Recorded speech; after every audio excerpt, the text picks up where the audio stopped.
Good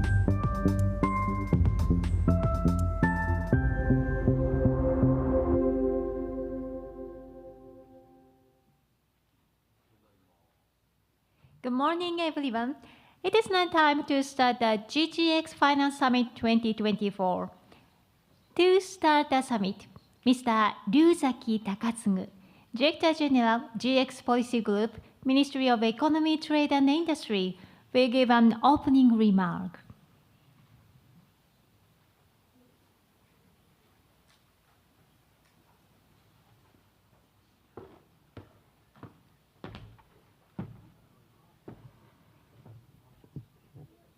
Good morning, everyone. I am Ryuzaki, Director General, GX Policy Group at METI. I'm delighted to welcome to GGX Finance Summit the leading experts and business leaders representing the financial and industrial communities. I really thank you very much. The GGX Finance Summit was first held in 2019 as the world's first TCFD summit, bringing together leaders from industry and finance who are taking pioneering approach. Over the past 5 years, the world attention to climate change has grown significantly, with countries accounting for around 90% of world GDP declaring carbon neutrality ambition. To achieve carbon neutrality globally, one must shift from a socio-economic structure that has depended upon fossil fuels since the Industrial Revolution to one that relies on clean energy while also balancing emission reduction with economic growth and development. Those approaches will be needed. Economic and geographical circumstances of each country are different, and with the recent geopolitical risks, and the global energy supply and demand structure is also changing significantly. To ensure stable energy supply when promoting effective emission reduction measures, it is essential to utilize a wide range of technological and energy resources. Decarbonization, industrial competitiveness, and economic growth, and stable supply of energy are 3 goals that we aim to achieve through the realization of GX.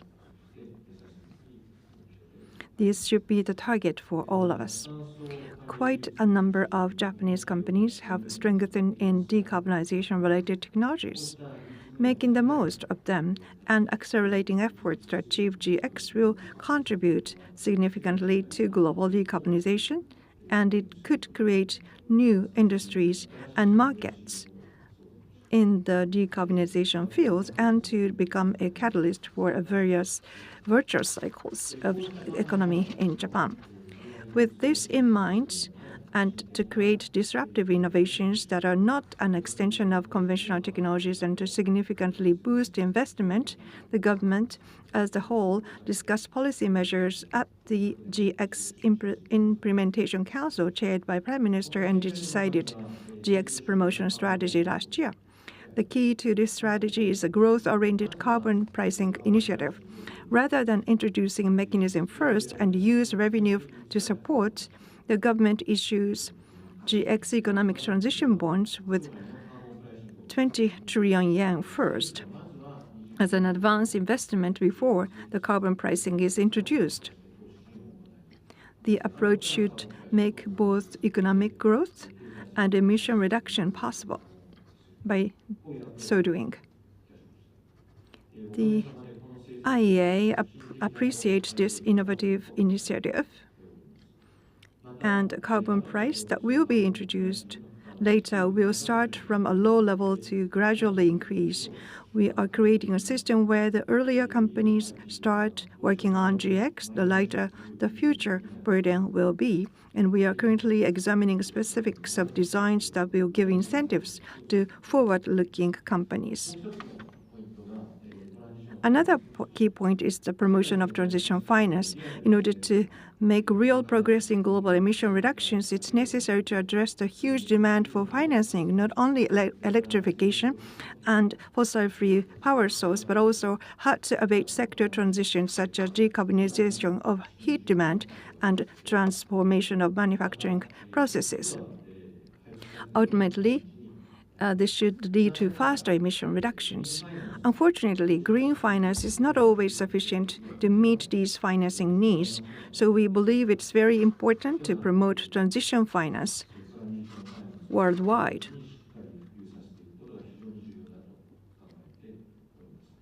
With this in mind, the Japanese government has launched the Green Finance Initiative this year and the GX Economic Transition Bond since February this year.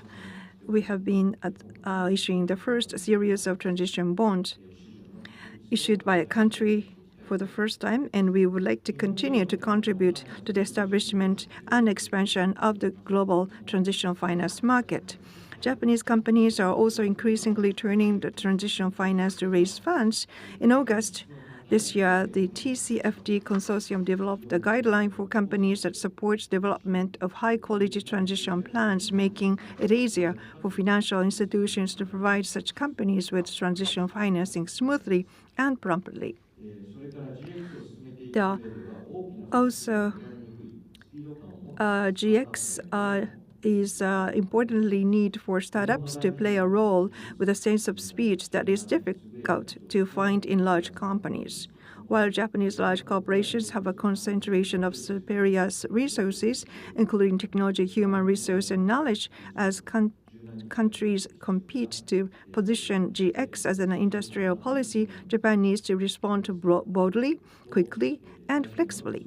The Japanese government has also taken the lead in GX-related startup markets, and the Japanese government plans to provide 200 billion yen over the next 5 years to support the research and development of startups in GX-related field and their social implementation.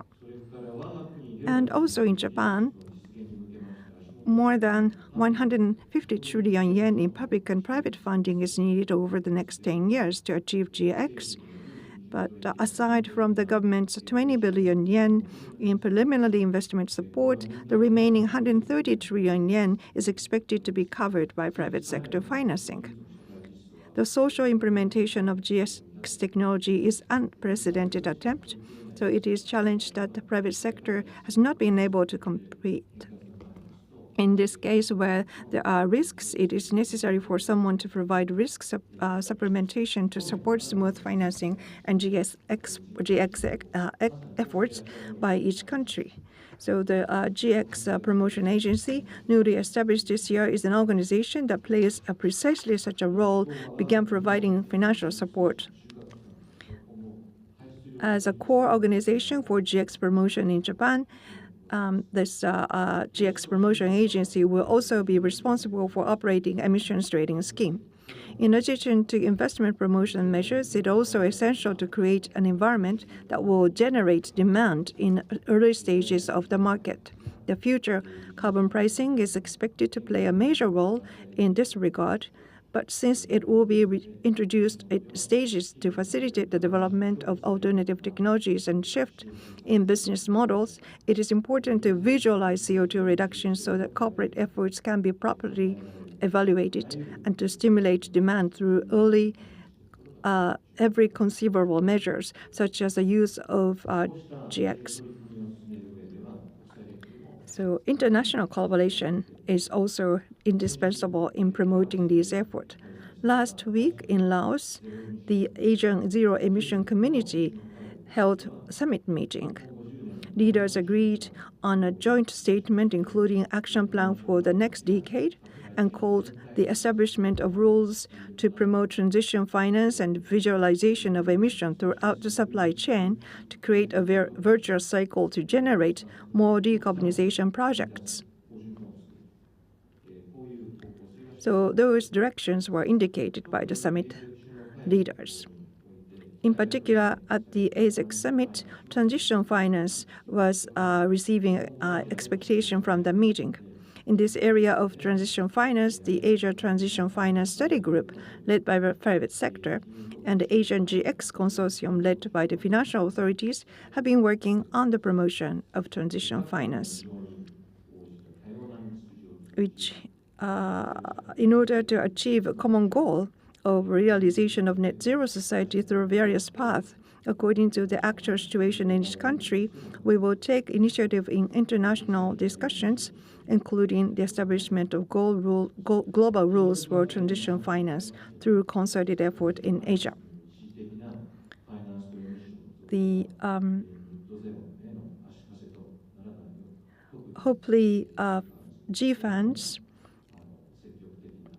actively engage in discussions to ensure that the temporarily increasing financed emission due to transition finance does not become a hindrance to achieving net zero by financial institutions.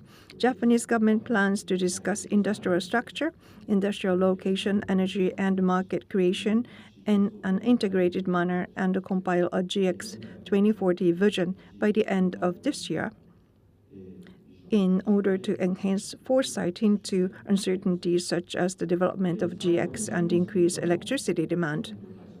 Lastly, I would like to say climate change cannot wait. GX is a new market for the social issues. This social issue will be addressed by GX to create a new market. I think that is quite important. I'm confident that the summit attended by leading global leaders from industry, government, academia, and finance will bring about realistic and heated and serious discussions based on the actual situations and will effectively contribute to the advancement of GX around the world.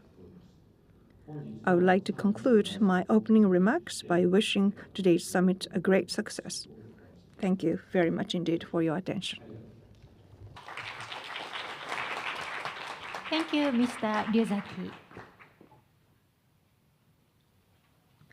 Next, Mr. Kobori Hideki, Vice Chair of Keidanren, Japan Business Federation, will give an opening remark. I am Kobori, Vice Chair of the Board of Councillors, Keidanren. I would like to offer my heartfelt congratulations on the holding of the GGX Finance Summit.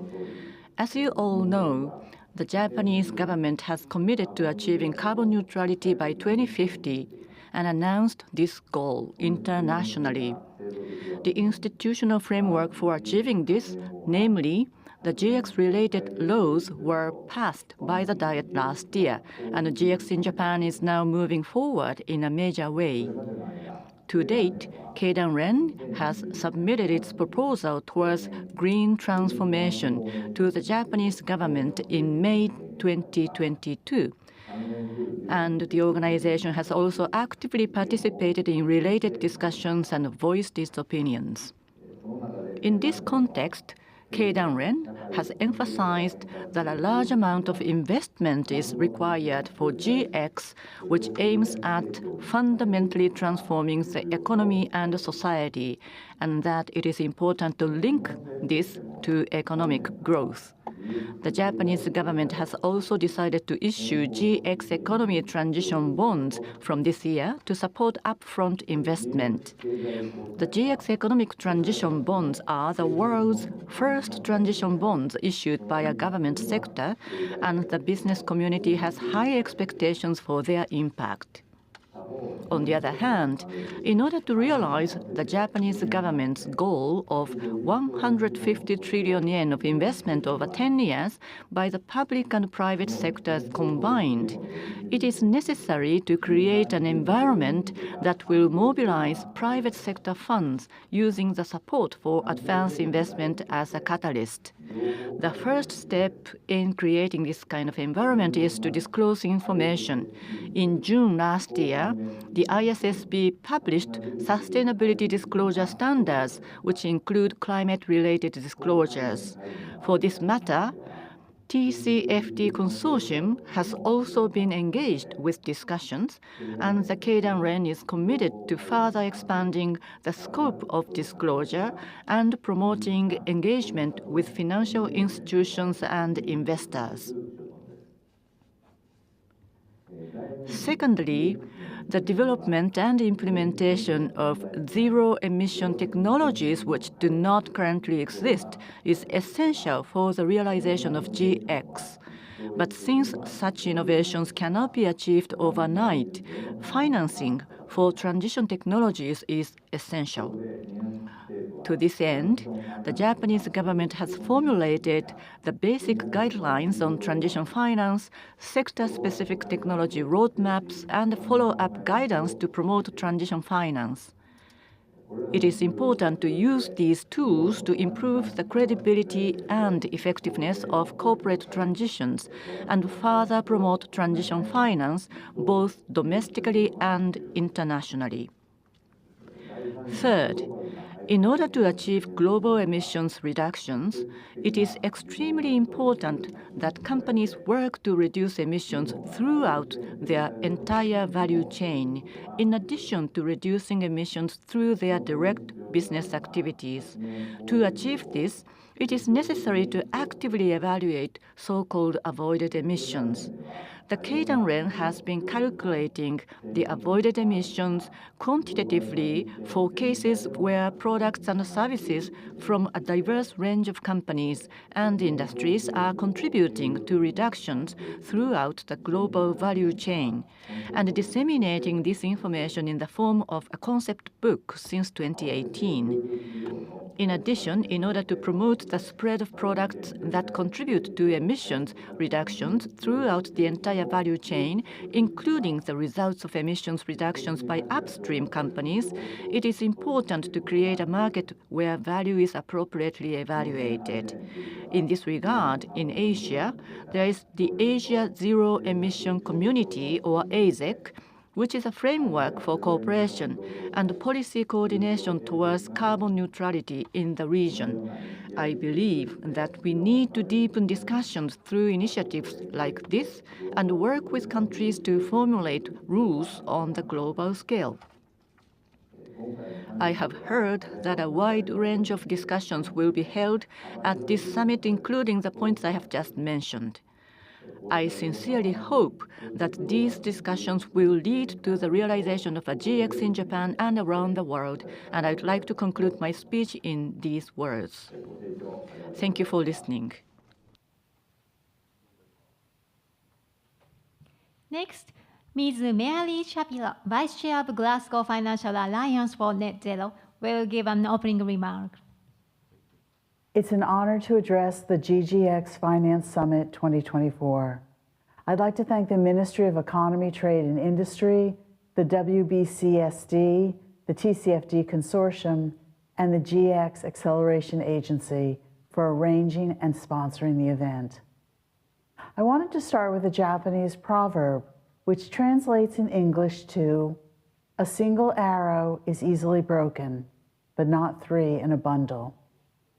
This speaks to the importance of working together and of collaboration. Today's summit demonstrates the very best of that spirit. Public and private collaboration is not just welcome, but essential if we are to have any chance of meeting our Paris Agreement commitments and avoiding the most catastrophic impacts of climate change. Japan is at the heart of that transition. As the world's fourth biggest economy and fifth biggest emitter of carbon emissions, what you do in Japan matters not just domestically, but to the wider region and globally. The challenges in Japan of decarbonizing a carbon-intensive economy and managing the impact of that transition on firms, workers, and society are challenges which are echoed across the world. We need to make progress on addressing these challenges. The planet is hotter than it has been for at least 125,000 years. Current global temperatures are over 1.5 degrees above pre-industrial levels. The physical effects of climate change are evident all across the world, from flooding and landslides in recent weeks in Wajima and Suzu, to the increasing risk and intensity of tropical cyclones and storms, to rising sea levels. Japan is not immune. We're almost 95% of the way through our carbon budget, and at the current pace, we'll exhaust it in around 5 years. Global carbon emissions need to peak in the next year and fall very rapidly thereafter if we are to keep 1.5 degrees alive. But despite this gloom, there are signs of hope. Technological advancement is accelerating, policy is having an impact, and the economics of the transition are starting to change. Renewable energy is cheaper than fossil fuels in parts of the world where 90% of the global population live. Electric vehicles are already cheaper across their life cycle than internal combustion engine vehicles, and with ever-improving battery technology, will likely hit retail price parity in many countries in the coming years.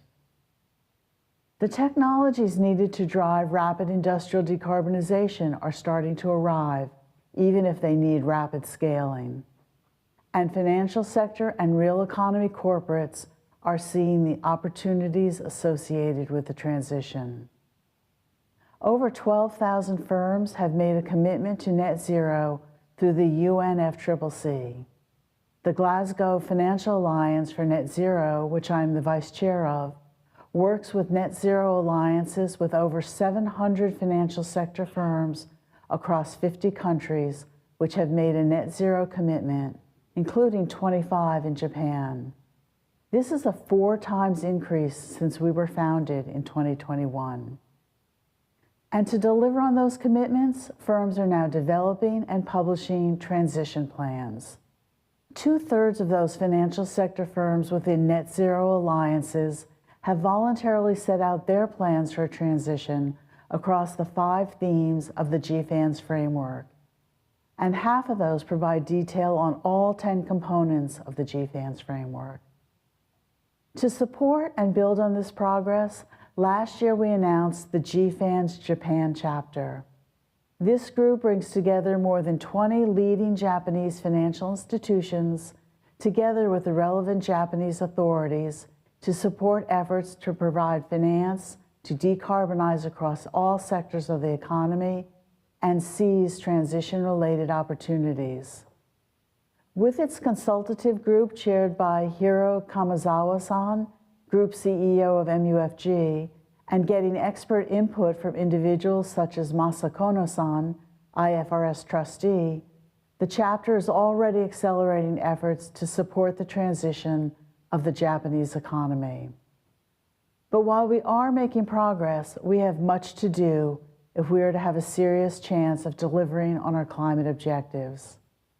I would encourage all of you to ensure that your firms are assessing the risks and opportunities associated with climate change and the transition, applying the ISSB standards or equivalent, developing and publishing high-quality, credible transition plans based on a common framework such as the GFANS framework that set out your company's plan to align its activities with the economic pathways consistent with the net zero transition.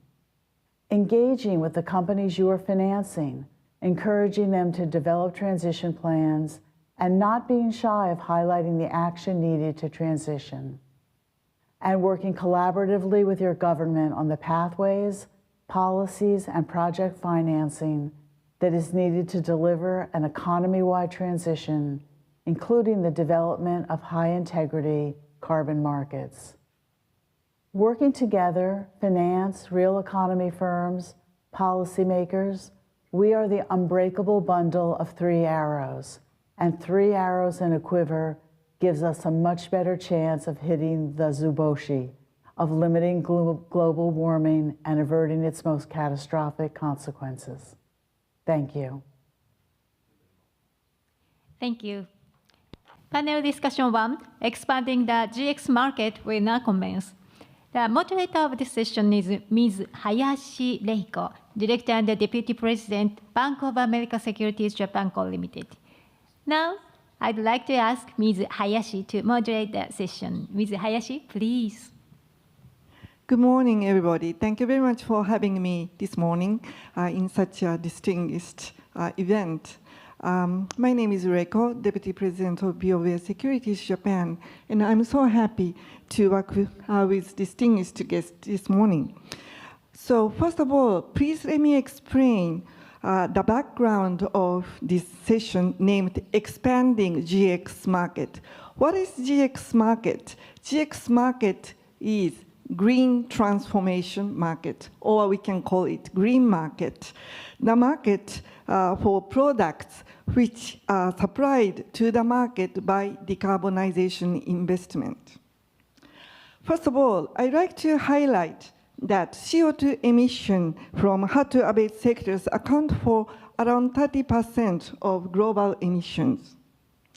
Decarbonizing these sectors is crucial for achieving a net zero society, as you know. However, in these industries, they are facing significant difficult technical challenges because of the high temperature process and then chemical reactions. The current challenge in reducing emission within these manufacturing industries lies in difficulties of reflecting emission efforts in product value or price, as you know, as the nature of the product themselves remain unchanged. This poses a challenge for companies in recovering the high cost associated with decarbonization efforts. Consequently, in order to promote emission reduction in those industries, sustainable mechanisms for stimulating demand in GX or green market is really necessary. One of the ideas introducing the concept reduced emission of products, please keep this word in mind, METI is considering to visualize the emission reduction achievement in a hard-to-abate sector by introducing this concept and incentivize these hard-to-abate sector on they are based on their accomplishments. This approach aims to evaluate their decarbonization efforts and then yield economic results, benefits. Okay, in this session, we'd like to discuss what kind of indicators should be used to visualize their efforts to reduce greenhouse gases in the hard-to-abate sectors? And also, we need to take into account international discussion with those people. And then also, we need to avoid misconceptions of greenwashing. We'd like to discuss also how to explore the utilization of this concept as an evaluation criteria for demand-side engagement, as well as to promote decarbonization in the manufacturing industries, particularly in Asia, where the transition is necessary. Today, I'm very excited to hear about these initiatives and views from various speakers here from Japan Iron Steel Federation, the Institute of Energy Economics Japan, FMC, and WBSCD. Now, let's move on to the panel discussion. I would like to introduce our esteemed panelists here, and then ask the first question, and then invite them to give their views. Okay, so first question. Could you share your views, how you have been involved in expanding green or GX market, and what kind of measures are necessary to promote that? Okay, so Mr. Donomae, over to you. Thank you, Hayashi-san. My name is Hitoshi Donomae. I'm a general manager of Nippon Steel Corporation, but today I'm here on behalf of the Japan Iron Steel Federation and on behalf of iron and steel industry, because maybe you know about the iron and steel industry is one of the typical hard-to-abate sector, and we are now struggling to transit to the decarbonization. So first, I want to please show me. May I use the slide? Please show me the first slide. Yeah, first I want to explain the situation of steel industry. Yeah, steel industry is one of the most carbon dioxide emitter in the world. We contribute 7%, as much as 7% of carbon dioxide emission in the world, and 30% in Japan. That is because we depend on the carbon-based reduction reduction reaction. Yeah, this is a conventional steel making process. We are making steel from iron ore and with coal, and we use the carbon in coal as a reducing agent to extract oxygen from iron ore to make iron. So it's inevitably emit carbon dioxide emission, and in Japan, 30% of steel production is using by this methodology. So the most important point is to change the reducing agent from coal to hydrogen in order to avoid carbon dioxide emission. But the steel making process by using hydrogen is very challenging because the principle of reduction and the thermodynamic reaction is completely different. It's exothermic, but it's endothermic, so we cannot keep the temperature of furnace inside by this endothermic reaction. So, and also we make remaining 30% is made by a scrap-based steel making process. In this case, we only remelt scrap to make steel, so and by using electricity. So the intensity of carbon dioxide is as much as 1/4 compared to the carbon-based steel making process. Next slide, please. But many people misunderstanding that we should stop steel making process by using coal, and then we have to convert steel making process to scrap-based steel making. But in reality, as this figure shows, that the demand of steel is continuously increasing even by the end of this century. So, and on the other hand, the scrap supply is not enough to meet the demand. So, in order to fulfill the gap between red line and blue line, we have to continue primary steel making by primary steel making route. So it's very important to realize hydrogen steel making in this primary steel making route. Next slide, please. But as I mentioned, that hydrogen steel making is very challenging, and it's now on the R&D stage. So we estimate when we can commercialize the hydrogen steel making process is around 2040. So up until the 2040, at the transition period, we partially reduce emissions through partial hydrogen reduction and electrification. So, but because even the partially decarbonization process, we need enormous investment. So it is necessary to create GX market in which the green premium is appropriately evaluated on the demand side, and to make it possible to recover the investment in order to make a sustainable transition possible. Thank you very much, Doromai-san. And then now move on to next panelist, Mr. Kudo, please. Thank you very much, Madam Chair, and good morning, participants. And my name is Hiroki Kudo from the Institute of Energy Economics Japan, IEJ. IEJ is a non-profit organization focused on some of the research study regarding to that energy-related issue.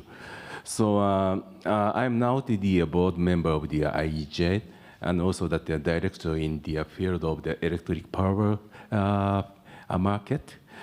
But outside our institute, I am the former member and ultimate member of the Joint Implementation Supervisory Committee organized by the UNCCC for 10 years. And after the 2000, I'm involved to the activity regarding to the standardization of the ISO. So in particular, the ISO standard activity relating to the GHG accounting standard, inclusion for the organizational GHG monitoring, reporting, and verification, MRB. So a lot of the standard development I joined to discuss about relating the GHG accounting issue. And currently that involved to the other ISO standard activity, not only that sustainable finance and the steel sector, and also that some of the CCS and the energy management. But the result of my career for the former career of the my research study is the common language is the GHG accounting. So I'm really interested about the GX related activity in Japan right now because of the my career for the almost the 30 years. So I would like to comment regarding to that the question from the Madam Chair briefly. So in Japan, and it is well known that it consumed a large amount of energy in the industrial sector that manufactures of their material and their products, and as a result, about maybe the 25% of carbon dioxide emissions in the 2022 emitted from the industrial sector. In light of the situation, Japan is implementing policies and technology development support for carbon dioxide emission reduction in the industrial sector. And efforts are also being implemented to support the development of technologies that contribute to carbon dioxide emission reduction through the Green Investment Fund and the others for material-related industry, which is called the hard-to-abate sector. What are some possible approaches to promote the decarbonization in the industrial sector? One of the approaches is the directly controlled emissions from the factory and the other facilities. Other approach is that to encourage consumers to choose their decarbonized products. We call them the GX products, green transformation products for short, and it is starting to see a system for evaluating these products. And since it affects the company's competitiveness, it is considerable that effort to decarbonize products will become more active in the future. And such circumstances, METI, Ministry of Economy, Trade and Industry in Japan, established the working group to study the formation of the market for green transformation products, GX products, and discuss the design of a market for the GX product in promotion. Please show my slide on the screen. That's the one slide I introduced. So the working group focused on the product supply chain and consider the efforts to help consumers select decarbonized products. In order for consumers to select decarbonized products, they need to calculate the carbon dioxide emissions reduction effort to at each stage of the supply chain. So this slide shows that some of the concept explanation regarding to that the inclusion of the direct reduction of the products, and also that the avoided emission and the other emission situation in the supply chain of the product. The left side of the indication of the reduced emission of products mean to the reduction of the carbon dioxide emission in the process of the material production. Usually, we discuss about the carbon footprint of the product. We discuss about the total carbon dioxide emission in the supply chain of the product. But this concept consider for about the identify to the reduce emissions of product in the production process. So a little bit, these are not same similar one, but it's a really complicated, but it is a very important point to that the understanding of this concept mean for the, in particularly the customer to the promote of the GGX product market in the future.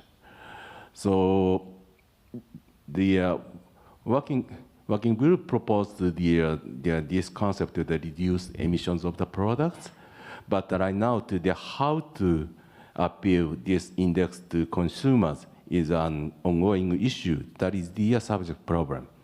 So, but I hope that by clarifying this indicator, the carbon dioxide reduction efforts of the hard to abate industry will be evaluated by the market, and the investment toward the decarbonization will be promoted in the near future. Thank you very much. Thank you very much, Kudo-sensei. And then, thank you very much for sharing the views from Japan. Now, let's hear from the story from international stakeholders. So first, Rob from FMC. Could you let us know why demand is so critical to net zero emission technologies in the market across high, heavy emitting sectors, and how the FMC is leveraging the purchase power of its members to catalyze market formation for these breakthrough initiatives? Please. Thank you very much, and thanks for Matti and the co-organizers for putting this together today. I'm thrilled to be part of this panel and the summit overall. My name is Rob van Reed. I'm the interim head of the First Movers Coalition, the FMC that you referred to.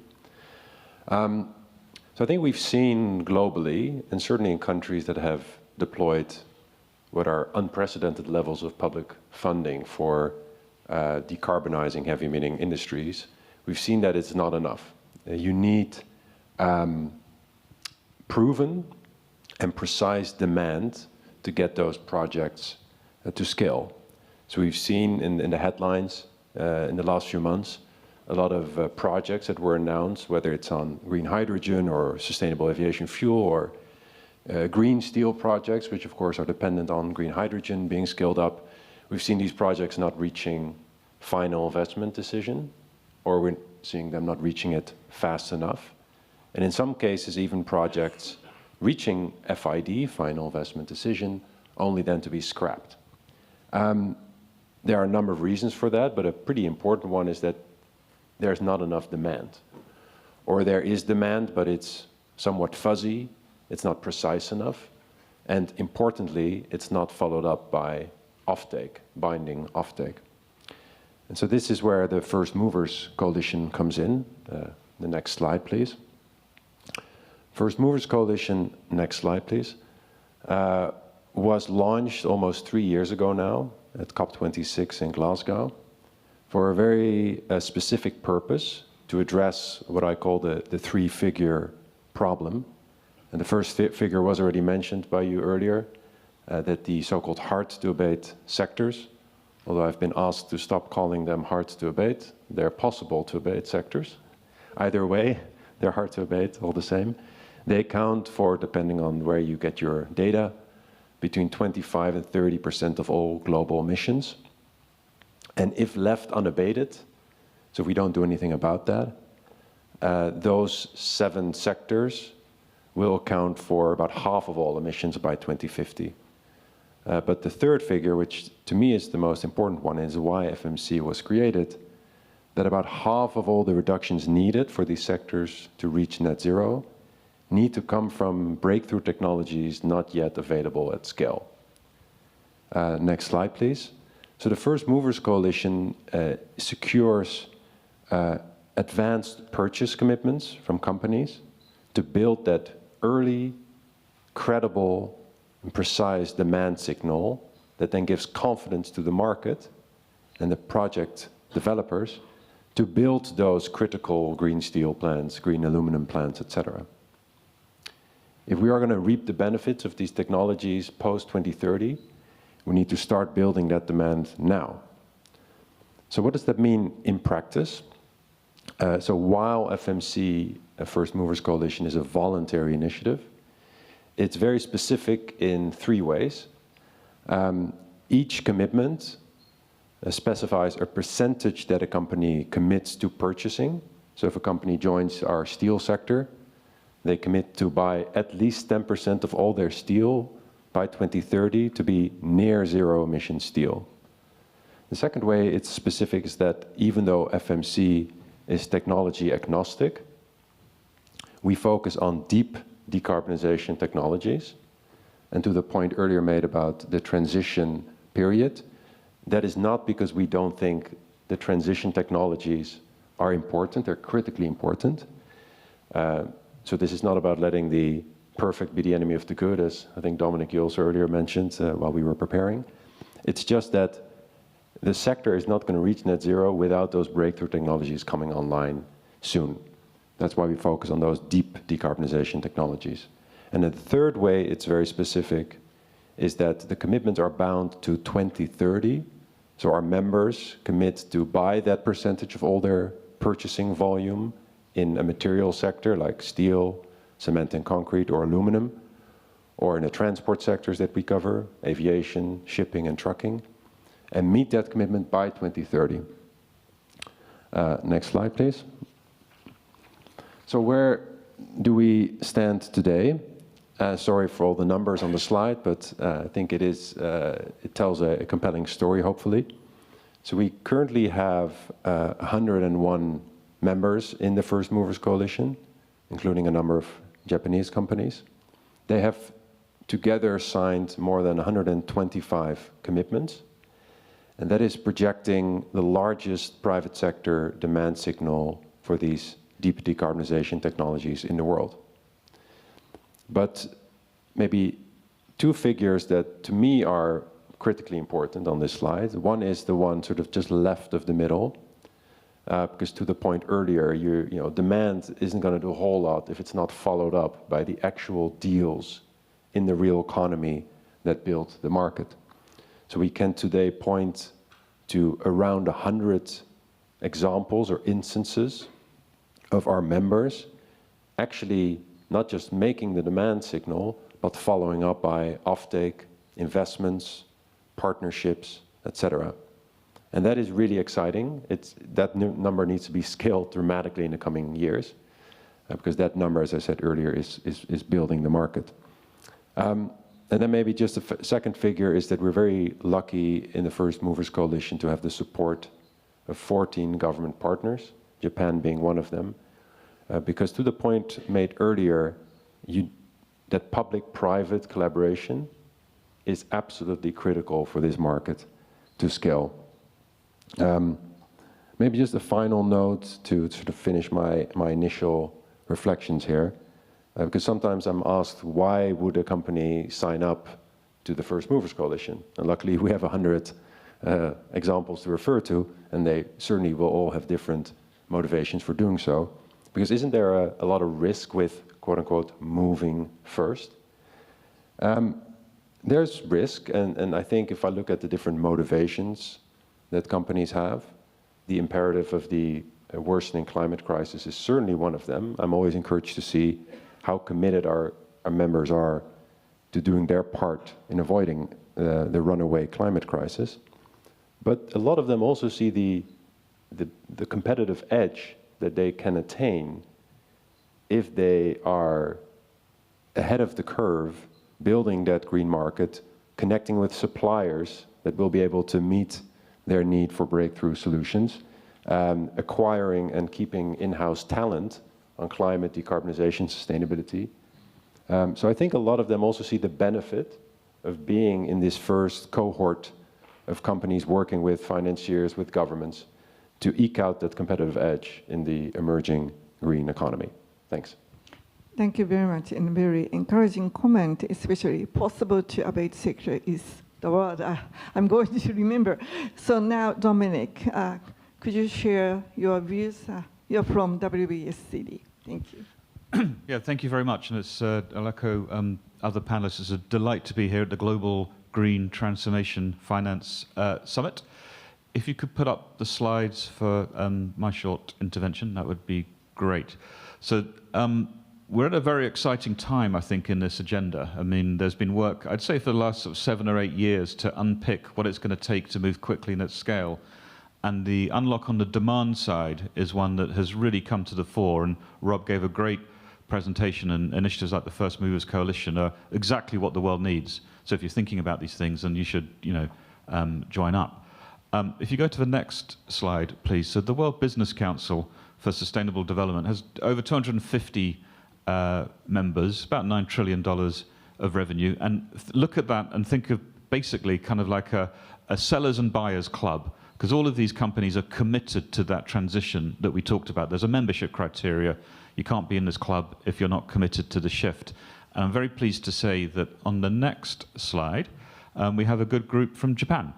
And you can see some great names there. So the WBCSD is that network, that community of large companies internationally, and importantly, all of their suppliers who want to do this.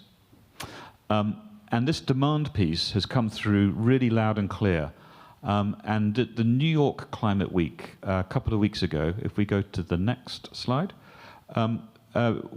something called the Center for Decarbonization Demand Acceleration was launched.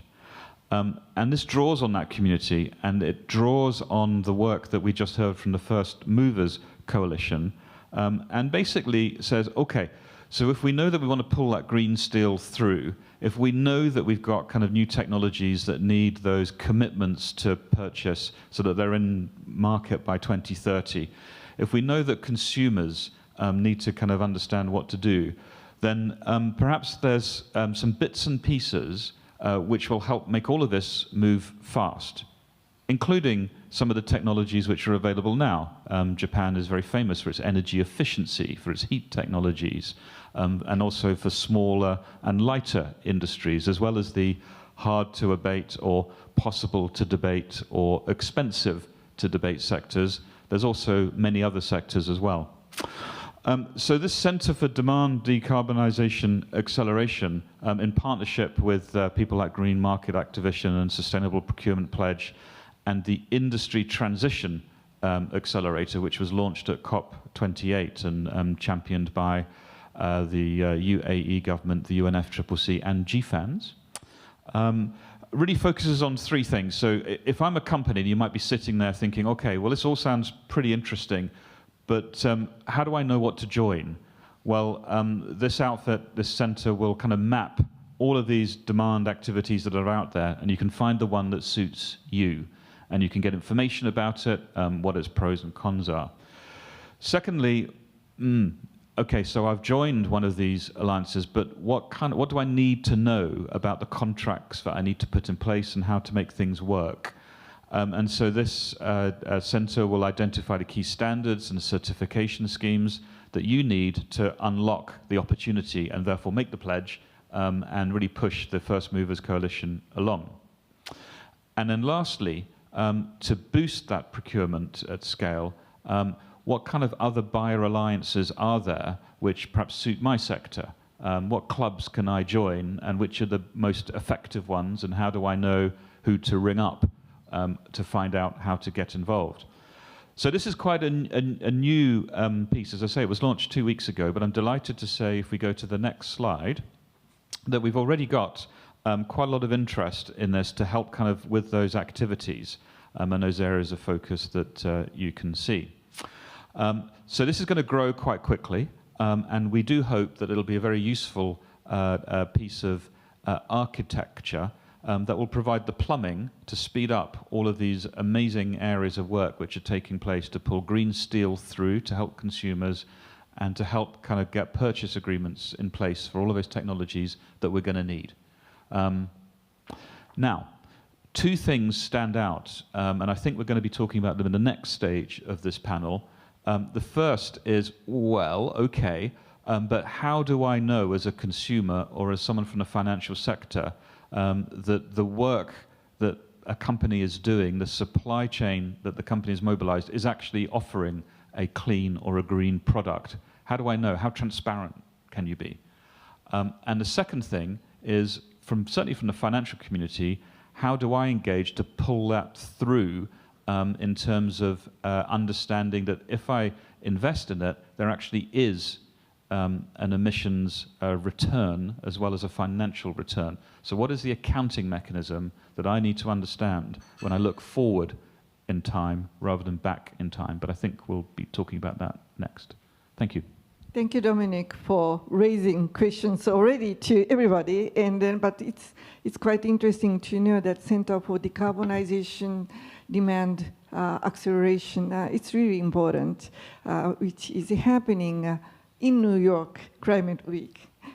It's very inspiring. So let me go to the next round. As Dominic mentioned, that there are challenges or questions to manage going forward.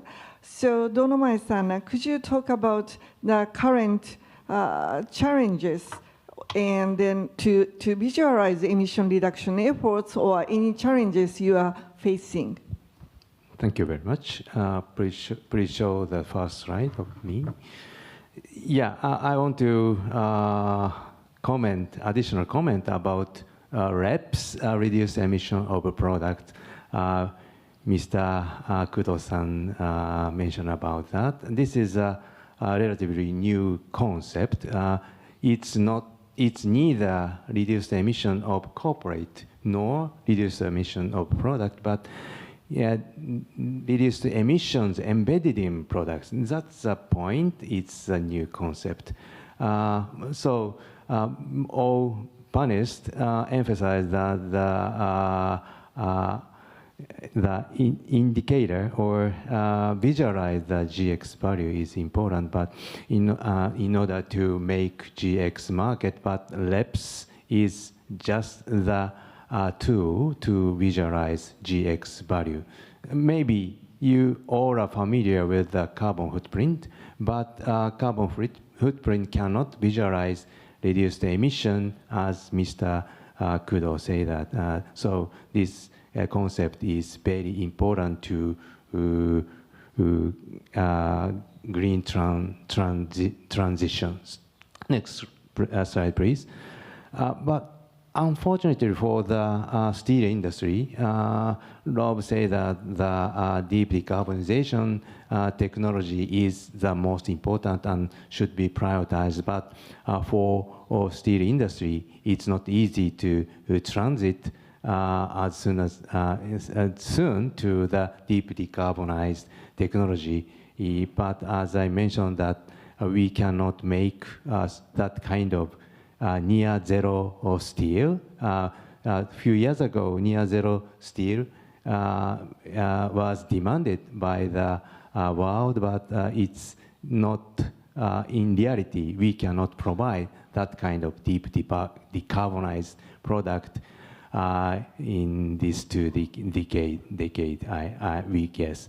So in order to, but our customer demand near zero steel as soon as possible. So it's only way to provide that kind of near zero steel is to realize the GX value to combine the GX value and steel products. The blue area I show here is the amount of REPs, but the total amount of reduced emission is not so small because we basically emit a lot of carbon dioxide. So a slight change or slight decrease has very big impact for the society.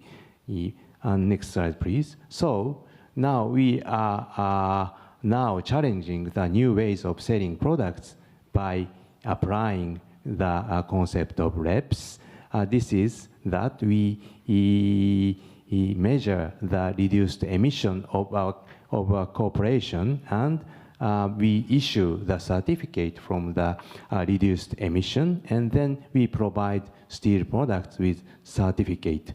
It's a kind of it's a very similar type of activity of electricity certificate, and the customer by the certificate can reduce their scope 3 category emission by using the certificate. Next slide, please.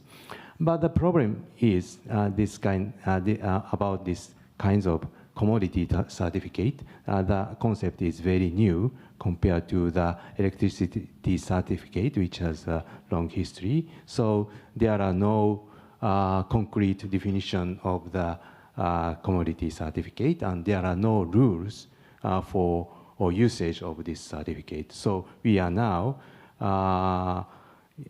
cooperate with academia of LCA, and also we are making a sector-specific standard, and then we want to involve in the general standard, for example, ISO or GHG protocol, or and etc. So we think it is whether this kinds of concept will be accepted by society or not will be the key for the steel industry whether we can succeed the GX or not.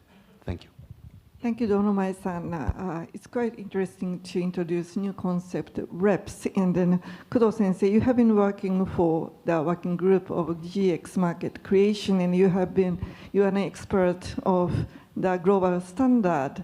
So could you share your views how to promote or how to solve the challenges and so on? Thank you. Thank you very much, Madam Chair. It's a really difficult question to me that, yes, that I discussed in the about the working group to consider about what is this new concept. So, but the purpose is very clear to make some of the incentives to the customer to choice of some of the green product. That means to the cause the upstream industry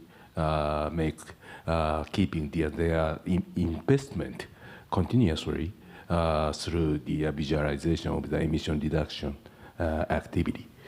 So that is a challenge, maybe, but possibility.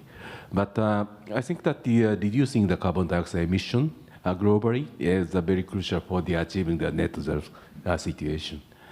I guess the financial institutions, my personal feeling is the preferred simple evaluation system based on the scope 1, 2, and 3 approach.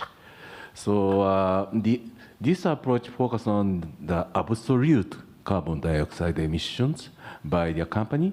Therefore, consumer, it is a little bit difficult to understand companies' decarbonized action and evaluate the company decarbonizing profile.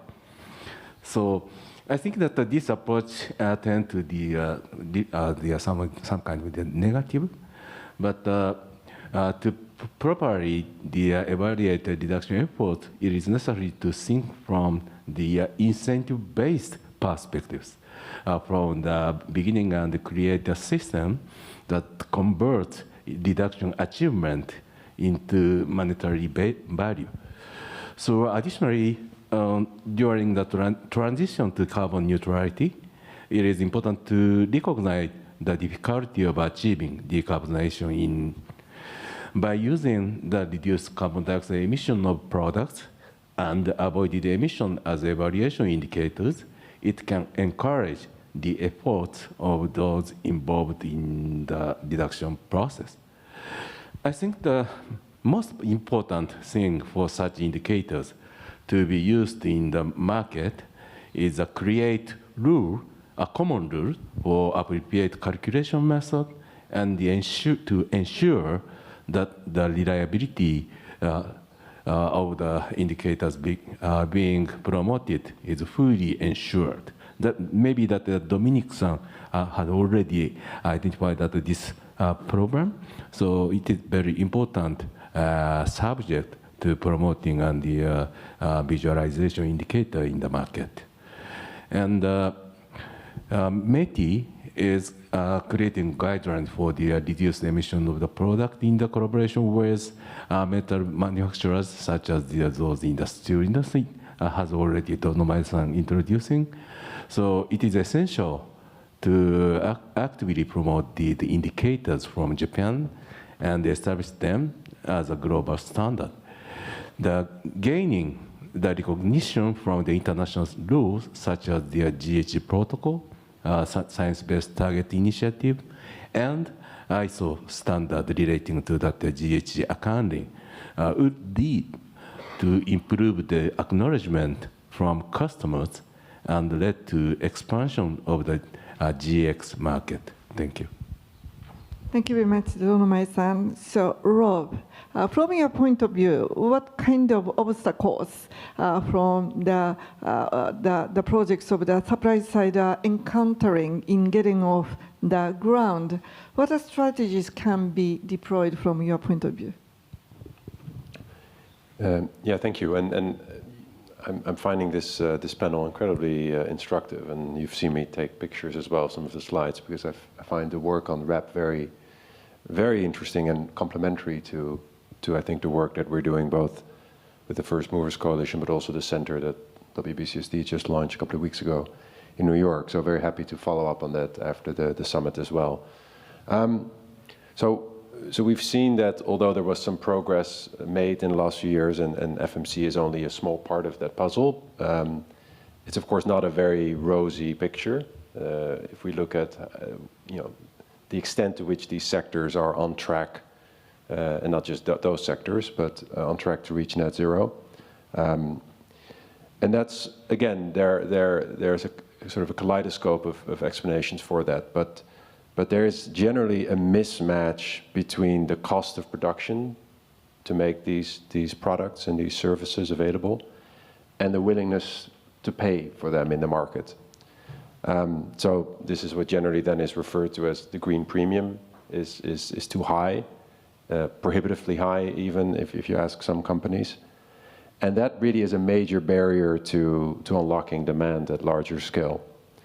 And so this also explains what I mentioned previously, the FID crunch. So the fact that on the supply side, we're not seeing projects reach that critical stage of final investment decision. The IEA estimates that around 4% of all proposed green hydrogen projects globally reach final investment decision, 4%. Now, to be fair, the Hydrogen Council puts that figure slightly higher at 10%, but it's still a very, very low figure. And that makes sense if you realize that between 2 and 12% of all green hydrogen projects are covered by offtake. So you can see there's a clear correlation between offtake and the FID data point. What I personally find very interesting is that, sorry for all these figures, by the way, but around 11% of all these offtakes is actually binding offtake. It's the offtake we ideally want, and what suppliers certainly want as well, long-term binding offtake. But in a market or in sort of this pre-market stage that we are for these products, it's very hard. So why is that? I think the very low rate of FID is because financiers that need to invest in these projects, they have stringent investment criteria. So they look at a project and determine whether or not a project is bankable, the famous term bankability of a project. And offtake is critical to make a project bankable. So we interviewed between 15 and 20 financial institutions in the last few years, asking, what do you need to see in projects for you to actually invest in these steel plants, in these aluminum plants, in these sustainable aviation fuel plants, etc. And they need to see that at least 75%, but ideally all of the production of a project is covered by offtake. So a supplier will need to get contracts for all the supply that they're making through offtake, and that really is quite hard. And of course, why do these financiers need to see offtake for those production? Because we're not talking about marketable commodities. You know, we're talking about commodities that are essentially exist in a pre-market environment. That's why offtake is so critically important. So next slide, please. Because that, of course, then gets you to next slide, please. And I'll say it one more. Next slide, please. There we go. Next slide, please. Yeah, and that then gets you to the question of, well, what sort of models are available to get companies to actually engage in these offtake discussions and ideally deals with suppliers. And this is by no means exhaustive. And also, I apologize for some of the examples here. These are just examples for each of these. There are multiple examples, and I should have picked examples maybe from the region, but these came first to mind as I was preparing for this session. And I think Dominic also sort of referred to this in his comments. Who to ring to or who to ring up if you've actually made a commitment. What is the best modality or model for me to engage in? So we see a number of different models that are available to a company if they want to actually engage in offtake. So the first, of course, is the one we all know and love, so to speak. It's the bilateral partnership. This is a typical offtake agreement that a buyer concludes with a supplier. This is, of course, what in the market for sort of the technologies and products that are commercially available today is the most common one. You don't have to be creative. You have your supply chain, you have your base of suppliers, and you engage in offtake. So we see some of these in this sort of in this green market formation stage that we currently are. And some of the bigger companies are still able to do this. It's easier for a big company to engage in a bilateral one-on-one offtake agreement.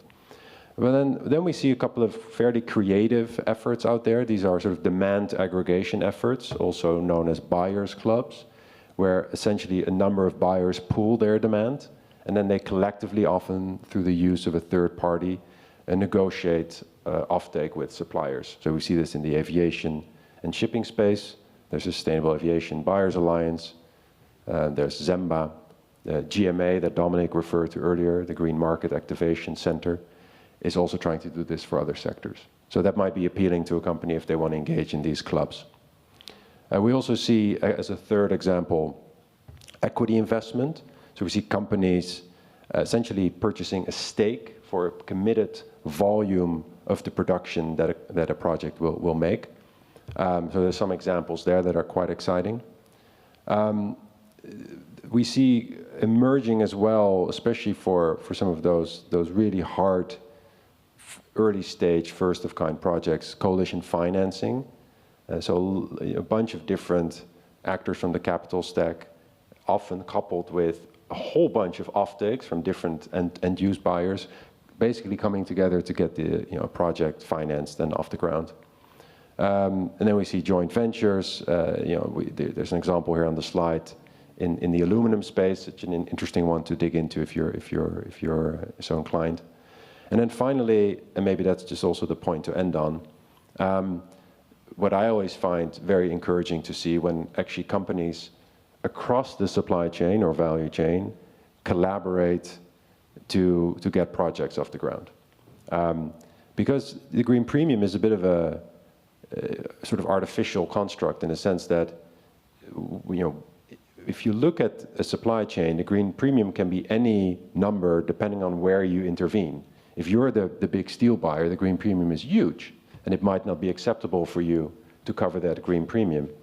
But if you dilute it all the way into the end product, so we see this for cars, for example, where some analysis shows that the green steel in a car, if you calculate it all the way and to the end of the cost of a car, is about 2%.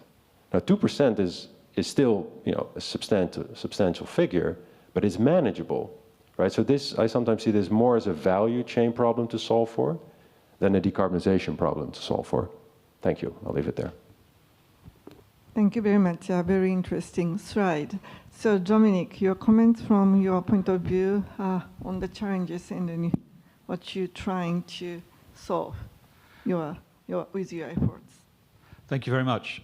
So this is a super panel actually, because what we've heard quite a lot, is about accounting and measuring and how do I know if it's going to happen. So underneath all of these great new ideas and collaborations, the greenhouse gas protocol was referred to, avoided emissions was referred to, basically carbon accounting. So if we can put up these slides, we'll just take on a little bit of a journey here, because this foundation becomes super important to know that we are getting this job done in a way that we can measure it and compare it with other activities. So I'm sure many of you know what the greenhouse gas protocol is. It exists for 28 years now, and it is the de facto standard to measure emissions from your enterprise, emissions from the energy that you buy, and of course the value chain, which is really critical to this discussion. I have the pleasure and privilege to be one of the executive co-chairs of the Greenhouse Gas Protocol. But nowadays, with all of these interests in the demand pull and with all of these regulations and disclosure activities, this is becoming a very, very important piece of the jigsaw. So first thing, for those of you at the GGX Finance Summit, if you don't quite know what this is, I would really recommend that you take a look at the website and get yourself familiar with it, because this is what companies use to track their emissions and to disclose them to either regulatory bodies or to things like CDP. Second slide, please. Next slide, please. One big piece of carbon accounting, we've heard this a couple of times on the value chain, is called Scope 3. And that's everything across the supply chain upstream and the value chain downstream, and all those emissions attached to it from the products or activities that I'm a bit responsible for. And this is a really hard nut to crack, because often people use loads of assumptions rather than actuals. One breakthrough, which is really helping on this regard, and I'm delighted, and you can see there's a number of Japanese leaders in this space who've been really going for it, is to actually get rid of assumptions and to focus on carbon product footprints. So the specific amount of emissions in a kilogram of something or a day's worth of something, which you can provide the data for all the way up your tier 1, tier 2, tier 3 supply chains. And you can get really specific. Fujitsu, who are in the audience, did this amazing study on this. So this has created a 37% improvement in accuracy in upstream Scope 3 emissions. Really big deal if you are trying to prove that your product is the green one for these great demand coalitions to use. I can show that with accuracy with the Partnership for Carbon Transparency. Next slide, please. So the second thing, if you're sitting in the audience thinking, how do I get involved in this, is to not only check out the Greenhouse Gas Protocol and understand how companies account, but also check out the Partnership for Carbon Transparency so that you can ask, are you engaging with your upstream suppliers on carbon product footprints? These are the people who are. And this is the group that is driving that transparency through the upstream value chain. This is the data that will be the kind of gold standard to be able to say, I want to buy that green steel, I want to buy that stuff. So that's the second thing to bear in mind. And we're delighted to co-host the Partnership for Carbon Transparency at the World Business Council for Sustainable Development. The next slide, please. Then you heard this topic, avoided emissions. What is that? That sounds like a get-out-of-jail card. I can somehow avoid my emissions? No, that's not what it is. You all know about financial accounting. Financial accounting is I'm reporting on my previous year's performance. So last year I did quite well. Here are my accounts. And someone has audited them. It's a historic record of your company. That's what carbon accounting, Scope 1, Scope 2, Scope 3 has always been. It's a historic reference point. 3 years ago, I emitted this much. Last year, I emitted a bit less. I'm doing quite well. However, as we heard from the financial community, the return on investment is not really about past performance, it's about future potential. I want to invest in you because it sounds like you've got a great product, something that is going to really change the game in terms of reducing emissions over the next 10 years. However, for carbon accounting, we didn't have that intervention accounting that would show, yes, that is true. If this company does what it says it's going to do, the emissions compared to its business as usual will reduce by that much. So you, as an investor like GFANS, of which you, Bank of America, are a proud member, can identify not only the return on investment, but the return on reduction. So if you go to the next slide, there's a little bit of some of the science about it, but basically the last graph you can see that there's a difference between what would have happened and the improved scenario over a period of time into the future, and that gap is the avoided emissions, and an accounting framework guidelines are now in place. And I have to say, big congratulations to the Ministry of Economy, Trade and Industry in Japan, if you go to the next slide, because there was a really great effort from leading Japanese companies, many of whom are here in the room, and METI, to bring this to the G7 meeting when Japan had its presidency last year, 2023, in Sapporo. And we were very proud as WBCSD to help write those guidelines with much help, but it got endorsed by the G7. Big deal. Avoided emissions guidance has been endorsed by the G7, and then of course also by Italy next year, as the recognized concept for that future intervention accounting. That means that when we come back to some of these great ideas like the REP, the reduced emissions of products, and things like the First Movers Coalition, there is a guidance for how you can tell over the next 10 years what emissions reductions will occur, which those in the financial community will be quite excited about. Next slide, please. And again, the avoided emissions ecosystem is really taking shape. And you can see some names there. If you look about, let's say, 4 o'clock, if you were looking at this as a clock face, you can see the financial actors. And there's some pretty big names there, including Nomura and such from Japan. Because this starts to give the financial community, many of yourselves included, the information to bite upon, to invest in, those companies that over the next 10 years will buy those green products or respond to demand to make those green products, and there will be guidance which shows exactly what that emissions reduction will be, which will mean your KPIs to provide lower cost of capital, I hope, to those kinds of companies who are pushing low carbon product become very clear. So, not only are we looking for mechanisms to pull demand through, including in stuff that we can do now and stuff that we're going to need by 2030, including in green steel.